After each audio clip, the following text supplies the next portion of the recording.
এটা কি আমার বুঝতে ভুল নাকি কোম্পানিরই কোনো একটা বড় মিস্টেক সেটা আপনারা অবশ্যই কমেন্ট করে জানাবেন। তো আমি মূল কথায় আসি।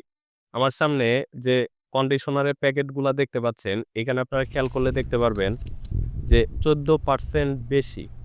তো এখানে বর্তমানে এ এই একটার দাম হচ্ছে ৳৪ এবং এটার মিলি হচ্ছে ৮। অন্যদিকে আমার কাছে পুরাতন একটা আছে। তো এটা হচ্ছে ৩ টাকা দিয়ে ৭ মিলি। আর এইখানে যেটা লেখা আছে যে 14% হচ্ছে বেশি পূর্বের ৭ মিলির তুলনায়। এখানে এই যে খুব ভালোভাবে লেখা আছে এটা আমি আ দিয়ে দিব, এড করে দিব।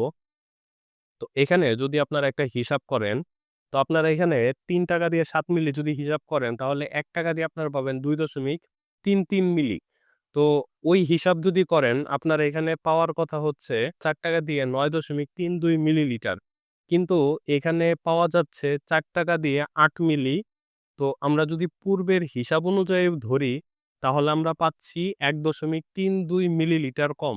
প্রায় হচ্ছে ১.৫ এমএল এর মতো কম। তো ১.৫ এমএল এর মতো কম আমরা পাচ্ছি। আবার সেই সাথে এখানে লেখা আছে এখন 14% বেশি। তো এখানে 14% বেশি তারা আসলে কিভাবে বলতেছে এটা আমি জানি না। তো আপনারা যদি জেনে থাকেন তাহলে অবশ্যই এটা কমেন্ট করে যাবেন।